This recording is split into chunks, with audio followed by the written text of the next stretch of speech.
Hello friends, welcome to my new video. आज की video में हम सीखने वाले हैं अस्तर वाले सूट की कटिंग किस तरीके से की जाती है। तो देखिए, ये मेरा मैन फैब्रिक है और ये इसका अस्तर है। अस्तर मुझे सेम कलर का नहीं मिला था, इसलिए थोड़ा सा डिफरेंट कलर का मैंने यहाँ पे अस्तर यूज़ किया है। तो देखिए, अस्तर को हम इस तरीके से 4 फोल्ड में फोल्ड करके रखेंगे। फोल्ड आपको कितना करना है, जितना भी आपका हिप साइज है उसके अकॉर्डिंग आप फोल्ड कर सकते हैं।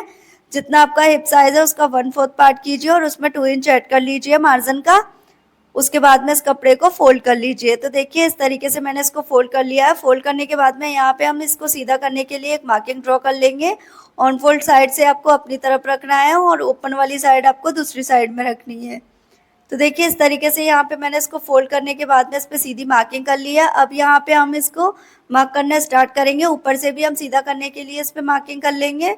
तो देखिए, अब इसके बाद में हम यहाँ पे इसके शोल्डर लेंगे। अगर आप पीछे नेक बना रहे हैं तो आप शोल्डर 6 इंच ले सकते हैं, बट मैं यहाँ पीछे नेक नहीं बनाऊंगी, इसलिए मैंने यहाँ पे 6.5 इंच इसके शोल्डर लिए हैं। सेम मैंने आर्म होल रखा है 6.5 इंच इसका।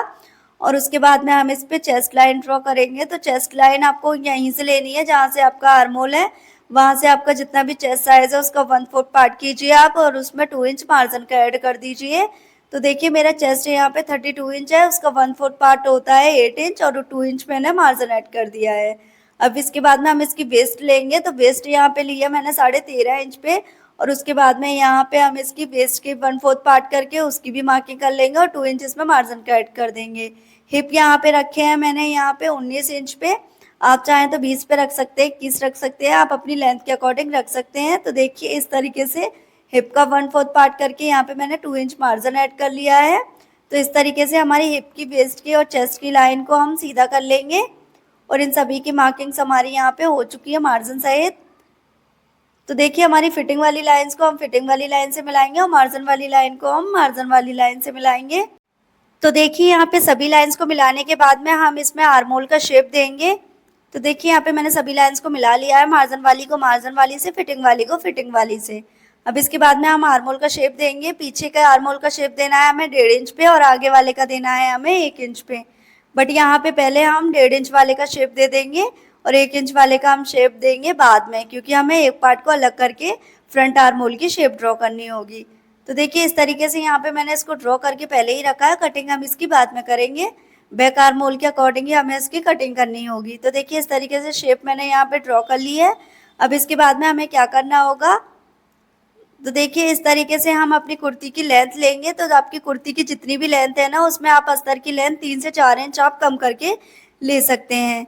तो देखिए, मैंने यहाँ पे 3 से 4 इंच कम करके यहाँ पे इसकी लेंथ ले ली है। तो मेरी जो कुर्ती की लेंथ है वो मेरी 35 इंच है और उसके बाद में मैंने अस्तर इसमें से कम करके 31 इंच का ले लिया है। तो देखिए, इस तरीके से 31 इंच का अस्तर लेने के बाद में हमने यहाँ पे 1.5 इंच इसमें मार्जिन का ऐड करके यहाँ पे ले लिया है इसी तरीके से। अब जो हमारी हिप वाली लाइन थी ना, उसी के अकॉर्डिंग हम यहाँ पे सीधी लाइन इसको मिला लेंगे। जितना हमारा हिप था उतना ही हम यहाँ पे बॉटम पार्ट रखेंगे अपना। और यहाँ पर मैं इसमें मार्जिन रख रही हूँ अपने चाक में 1.5 इंच का, क्योंकि मैं यहाँ पे चाक फोल्ड करते टाइम ज़्यादा मार्जिन नहीं लेती हूँ। 1.5 इंच पे मेरा इजीली आ जाता है। तो देखिए, यहाँ पे मेरी सारी मार्किंग्स हो चुकी हैं। अब इसके बाद में हम इसकी कटिंग करेंगे। इसको कट करना भी काफ़ी ज़्यादा इजी है। अस्तर पे आपको प्रॉपर फिनिशिंग के साथ में अपनी कटिंग करनी होती है, क्योंकि मैन फैब्रिक हम यहाँ पे एक्स्ट्रा रख के कट करते हैं। अगर आप मेरे बताए गए तरीके से अस्तर वाले सूट की कटिंग करेंगे ना, तो आपकी कटिंग बिल्कुल परफेक्ट होगी, बहुत ही फिनिशिंग के साथ होगी। अगर आप इसकी स्टिचिंग भी सीखना चाहते हैं, उसके लिए आप इसके सेकंड पार्ट को ज़रूर देखिएगा।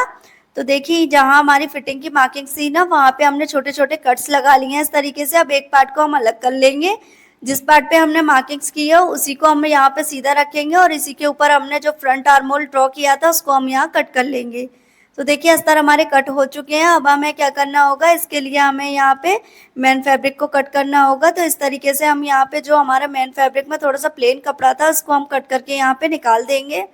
आप चाहें तो मैन फैब्रिक को आगे की साइड में इस तरीके सीक्वेंट वर्क वाले को लगा सकते हैं और पीछे की साइड में आप दूसरा फैब्रिक प्लेन भी लगा सकते हैं।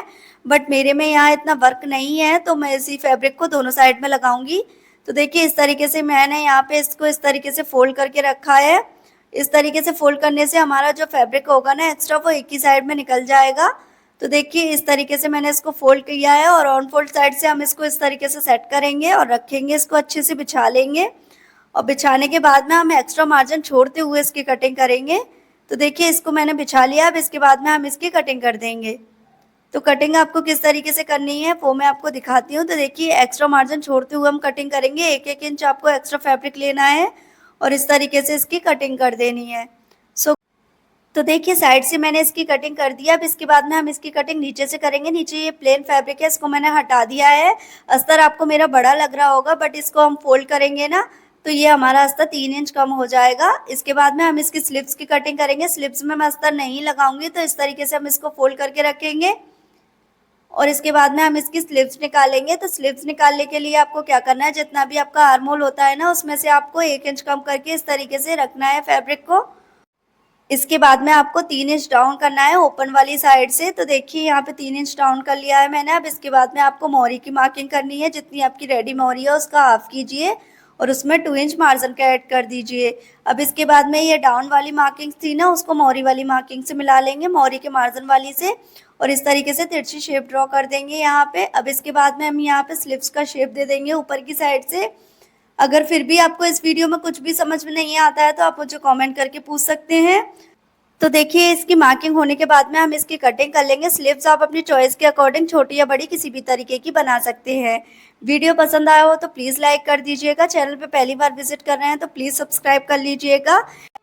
तो देखिए यहाँ पे मेरी स्लीव्स की कटिंग भी हो चुकी है। अब इसके बाद में हम इसमें फ्रंट आर्म होल की शेप दे देंगे और ये स्लीव्स हमारी कटिंग होकर के रेडी हो जाएंगी। तो देखिए इस तरीके से हम 2 पार्ट्स को पकड़ करके यहाँ पे फ्रंट आर्म होल की शेप दे देंगे। ये वीडियो आपको कैसा लगा, इसका सेकंड पार्ट ज़रूर देखिएगा जिसमें मैं आपको इसकी स्टिचिंग बताऊंगी। Bye bye guys.